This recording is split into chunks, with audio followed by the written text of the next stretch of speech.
Hi, I'm Kim Ellis with Checkered Flag Media here with Anthony Davidson, and we've asked Anthony to participate in a challenge we have a lot of the drivers doing around the circuit today, and it's basically we've asked you all to close your eyes and draw a lap of Silverstone. Close my eyes? Close your eyes. Right. Am I allowed to go onto the table?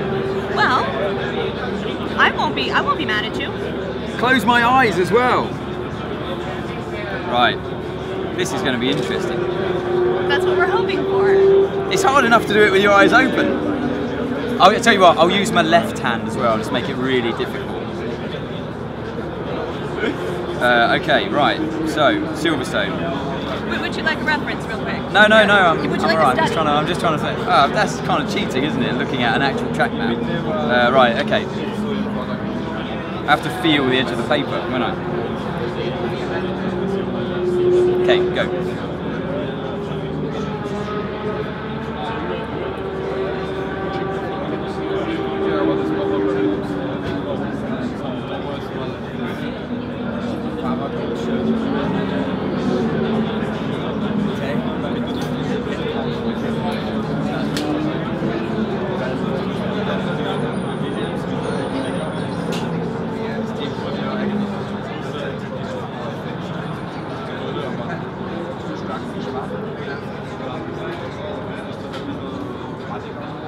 Oh shit! Whoops. I was doing all right, I reckon. Really were. Yeah. So then it goes somewhere like that and back round. Yeah. Before you walk away, could you autograph it for us, pretty please? Okay. And then Sorry for the if you language. don't mind, I was genuinely. I thought I was somewhere up here, not down there. And if you don't mind, I got a couple questions for you.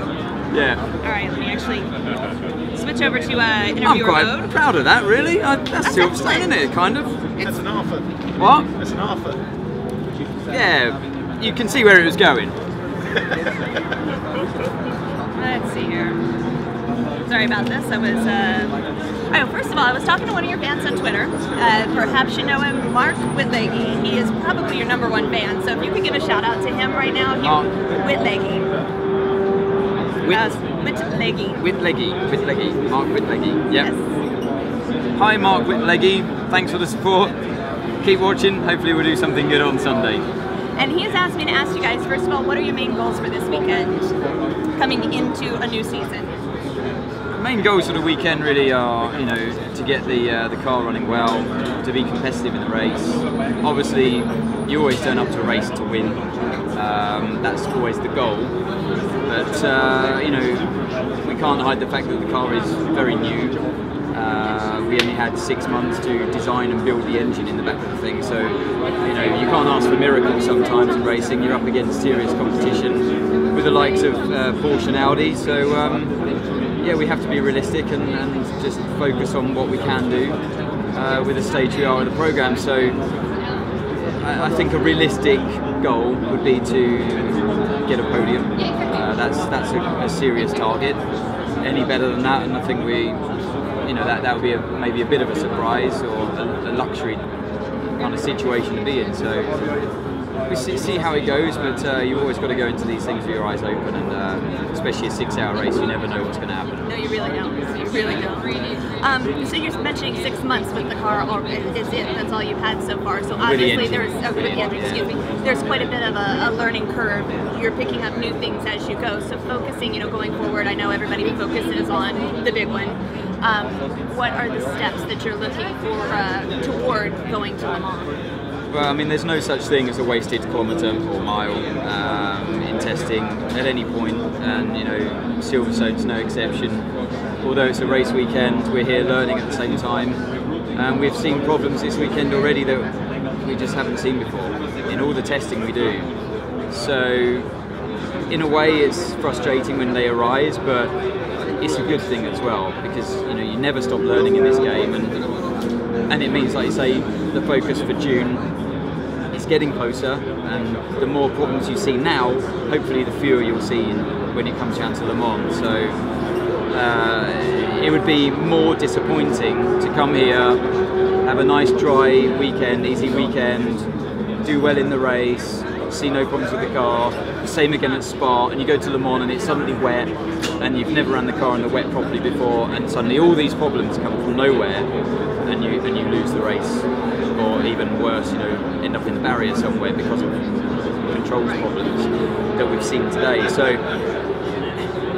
it's, you know, you need to suffer these problems sometimes to go forwards, and that's what racing and development's all about. Well, I know there's a lot of people out there looking forward to you guys figuring these out and moving forward. Now, next question is for you in particular. How do you balance being a commentator in F1 and being a full-time driver? I mean, those both seem like there's no way in a one person's life to do both. Well, I see myself as a driver first, you know, and the commentary is just kind of something else to do on the side, maybe something to look at in terms of a longer term option after I'm not a driver anymore, who knows, but I enjoy that work, I enjoy that side of things. I always enjoy explaining the sport I love to people that don't have the privileged position to be involved in the sport. Just like I love chatting to the fans outside. They've always got their opinion, but it's only based on what they read, what they hear. So to actually be able to engage with them on and off the screen, I love that. I forget that I'm on camera these days when I'm at the track. But the one thing it does do, it teaches you that it's never really just black and white. You know, when I look at drivers making mistakes in the car, I know that there can be so many other reasons for it these days, especially as the cars are so complex like ours. And it teaches you to sometimes give benefit of the doubt to the driver, so that's a good thing. And also you get to know how powerful and how important the media are as well in the sport that we grew up doing as just young kids, without a view of ever becoming a serious sport that we'd earn money from and become kind of celebrities out of it. You know, that we didn't ask for that when we started. But doing the media job means that I get to see that side of it, how important that is for our sport, for the people watching on and for the people actually involved in our sport as well. So I do enjoy it, but it's certainly not the main. It's not who I see myself being, in a way. Interesting. Next question I have is, how do you prepare for a race season? And during the off season, what is one luxury that you allow yourself that you don't necessarily allow yourself during a race season? Sorry, I missed this. Just start. Okay, first of all, how do you prepare for a race season, the next season coming up, and during your off season, what's one luxury that you allow yourself that you don't necessarily indulge in during race season? I think without realising it, you become quite insular through the season, even through a race weekend. You know, especially if we're doing multiple races back to back or going from a race to a test. You become quite introvert in how you kind of deal with your own family when you get back from a week or two being away. There are many jobs that really take you away from your family for weeks on end, and then you come straight back and you come crashing back into family life. It's really hard to deal with. Whether you've had a good time or a bad time away, you know, it's, whether you've had success or not, it's always a bit of a readjustment. I guess only people involved in the military can really kind of empathise in a way. It is hard, but so the one luxury that you do have in the off season is to properly unwind, recharge the batteries, and just, you know, actually understand what's important in life. And it's not driving a racing car, it's life itself. So you know, it's very interesting because as I prepared this question, I really expected to hear drivers say, oh, I drink more, I go out and party with my friends, or, you know, I let myself eat more chocolate cake or something like that. Every single one of you has said unwind. Yeah. Every single one of you. Because you live every day of your life at the racetrack thinking about one thing. And this is, again, something that I can see from a media point of view that they don't understand. As I'm speaking to you now, all I can think about is how am I going to drive faster tomorrow, the lap time, lap time, lap time. It loops around in your head all the time. You go to sleep, you think about lap time.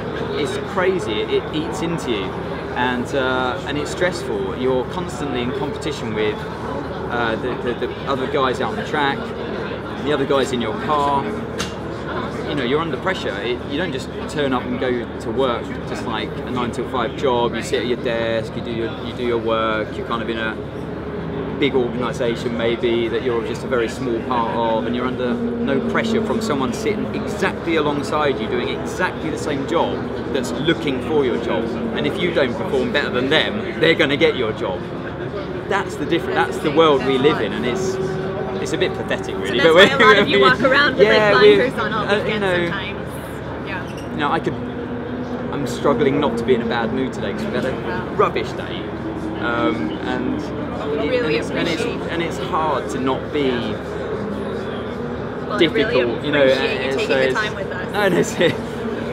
And that's one side of the media that has taught me to look. You shut off that part. You have to be this guy now. You have to be the guy, the face that people see, and they don't want to hear about how bad your day was and why you're grumpy. You know, they're sitting at home having a good time, watching TV, enjoying the sport they love. Yeah. So I do understand it. Well, thank you very much for the insight into a mind of a racing driver. Really, no, it means a lot as a fan too, because it helps us realize when you're walking through the paddock and you may not smile or you know what's really going on in your head, and we appreciate learning that. So I only have one more quick thing for you. Have a marshal here that's a huge fan of yours, and if you could possibly also give a shout out to Steve Lund. He's working in the pit lane. Steve Lund. Steve Lund. Okay. Yeah, so we have lots of marshals here working as volunteers. It's, you know, without them there is no racing. So special shout out to Steve Lund.